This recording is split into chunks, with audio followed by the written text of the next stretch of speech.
नमस्कार, स्वागत है आपका खबर इंडिया में। मैं हूं आपके साथ सृष्टि। सड़क हो, सदन हो या फिर मंच, यूपी के सीएम योगी आदित्यनाथ जब दहाड़ते हैं तो अच्छों की हवा टाइट हो जाती है, विरोधियों की हालत खराब हो जाती है और तो और दंगाइयों की पैंट तक गीली हो जाती है। ऐसे में उनके कई सारे बयान हैं जो हमेशा सुर्खियां बटोरते हैं। यूं तो अब वो बुलडोजर बाबा के नाम से जाने जाते हैं, लेकिन चुनावी माहौल में तो योगी खुद फायर ब्रांड बन जाते हैं।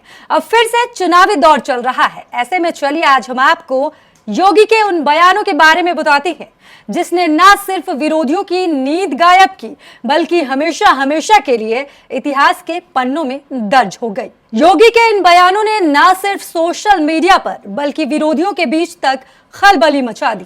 वैसे तो यूपी के सीएम योगी जल्दी कुछ कहते नहीं हैं, लेकिन जब कहते हैं तब उनके सामने अच्छों की बोलती बंद हो जाती है। और ऐसा ही कुछ एक बार सीएम योगी आदित्यनाथ ने यूपी में एक जनसभा को संबोधित करने के दौरान महिलाओं की सुरक्षा का भरोसा दिलाते हुए कहा कि अगर किसी ने बदमाशी करने का प्रयास किया, किसी बहन बेटी को छेड़ने की कोशिश की, तो अगले चौराहे पर पुलिस उसे दबोच लेगी, वो भाग नहीं पाएगा, तब उसका राम नाम सत्य हो जाएगा। और ऐसे ही लोगों का काम तमाम करने के लिए योगी ने एंटी रोमियो स्क्वाड की शुरुआत की। इसी तरह फायर ब्रांड योगी ने बुलंदशहर में चुनावी सभा को संबोधित करते हुए कहा कि ये गर्मी जो अभी कैराना में और मुजफ्फरनगर में कुछ जगह दिखाई दे रही है ना, ये सब शांत हो जाएगी। गर्मी कैसे शांत होगी, क्योंकि मैं तो मई और जून की गर्मी में भी शिमला बना देता हूँ। उत्तर प्रदेश में भी कैराना में आयोजित एक चुनावी सभा में सीएम योगी ने दंगा करने वालों को चेतावनी देते हुए कहा कि प्रदेश में पहले माफिया सर ऊंचा करके घूमते थे, छोटी बातों पर दंगा होता था। अब दंगा करने वाले खुद ही कहते हैं कि दंगा नहीं करेंगे। यदि वे दंगा करते हैं तो उन्हें पकड़कर उल्टा लटका कर मिर्ची का छौंका लगा देते हैं। इसके अलावा योगी की दहाड़ समय पर सुनने को मिलती ही रहती है और उन दहाड़ों से माफियाओं की हालत तक खस्ता हो जाती है। ऐसे ही माफियाओं को लेकर उनका एक बयान जिसने सोशल मीडिया पर तहलका मचा दिया। ये बयान है यूपी के बरेली का। यहाँ पर एक बार योगी हिंदुत्व के एजेंडे पर बोल रहे थे और उन्होंने कहा कि अब माफियाओं का राज खत्म हो गया है और माफियाओं को मिट्टी में मिला दिया है। बेटियों की सुरक्षा में सेंध लगाने वाले जेल नहीं जहन्नुम जाएंगे। 500 वर्षों का इंतजार खत्म हुआ है। कांग्रेस, सपा, बसपा वाले कहते थे रामकृष्ण तो हुए ही नहीं। यूपी में अब माफिया अपने गले में पट्टी डालकर घूम रहे हैं। अब वो कह रहे हैं जान बख्श दो। कुछ लोग पहले अपने कर्मों की सजा पा चुके हैं और कुछ जहन्नुम जा चुके हैं। यूपी विधानसभा चुनाव में प्रचार के दौरान योगी आदित्यनाथ ने कहा था कि कब्रिस्तान का हिसाब करने वालों से कब्रिस्तान में ही हिसाब लेंगे। इतना ही नहीं, सीएम योगी ने राहुल और अखिलेश यादव का नाम लिए बिना ही इशारों में कहा कि दोनों लड़के कहते हैं कि दोनों मिलकर लूटेंगे, लेकिन ये दोनों हारने के बाद एक दूसरे को कूटेंगे। इसके अलावा एक बार योगी ने कहा था कि मक्का में गैर मुसलमानों की एंट्री प्रतिबंधित है। वेटिकन सिटी में गैर ईसाइयों के घुसने पर रोक है।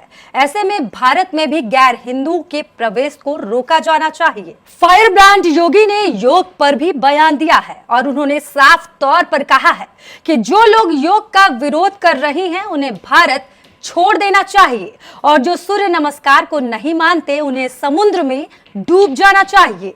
इतना ही नहीं, आदित्यनाथ ने एक बार ये भी कहा था कि गौ माता, भारत माता की रक्षा के लिए धर्म युद्ध की जरूरत आ गई है। धर्म युद्ध के लिए सेना की जरूरत पड़ती है। युवा का हर एक कार्यकर्ता उस धर्म युद्ध का सेनानी होगा। योगी आदित्यनाथ ने सीए को लेकर हो रहे महिलाओं के धरना प्रदर्शन पर भी ऐसी टिप्पणी की थी जिसने मीडिया से लेकर सोशल मीडिया तक में सुर्खियां बटोरी। सीएम योगी आदित्यनाथ ने कानपुर में सीए के समर्थन में आयोजित रैली में ये बयान दिया था। उन्होंने कहा था कि पुरुष घरों में रजाई में सो रहे हैं और महिलाएं धरने पर बैठी हैं। महिलाएं कहती हैं कि पुरुष बोलते हैं कि अब अक्षम हो चुके हैं, आप धरने पर जाकर बैठो। अब जरा ये भी सुनते जाइए कि कैसे योगी आदित्यनाथ ने दिल्ली के मुख्यमंत्री अरविंद केजरीवाल को लताड़ा था और ऐसा बयान दिया था जो आज भी केजरीवाल के कानों में गूंजती है। योगी आदित्यनाथ ने कहा था सबसे बड़ा अजूबा दिल्ली के मुख्यमंत्री स्वयं हो गए हैं। पता ही नहीं लगता कि वो मुख्यमंत्री हैं या धरना मंत्री। क्या मुख्यमंत्री को धरने पर बैठना चाहिए? जब कोई सुधरता नहीं है तो लोग इसीलिए उसे कहते हैं लतखोर। हर व्यक्ति फिर अपने तरीके से उसे जवाब देता है। इसी तरह से फरवरी 2015 में भी योगी आदित्यनाथ का एक विवादित बयान सुर्खियों में आया। भाजपा के इस फायर ब्रांड नेता ने कहा था कि अगर उन्हें अनुमति मिले तो वो देश के सभी मस्जिदों के अंदर गौरी गणेश की मूर्ति स्थापित करवा देंगे। आर्यवर्त ने आर्य बनाए, हिंदुस्तान में हम हिंदू बना देंगे, पूरी दुनिया में भगवा झंडा फहरा देंगे। मक्का में गैर मुस्लिम नहीं जा सकता है, वेटिकन सिटी में गैर ईसाई नहीं जा सकता है, हमारे यहाँ हर कोई आ सकता है। 2015 में ही योगी आदित्यनाथ ने मुस्लिम जनसंख्या पर विवादित बयान देकर राजनीति गरमा दी थी। योगी ने कहा था कि मुस्लिमों के बीच उच्च प्रजनन दर से जनसंख्या असंतुलन हो सकता है। मुस्लिमों की जनसंख्या तेजी से बढ़ना खतरनाक रुझान है।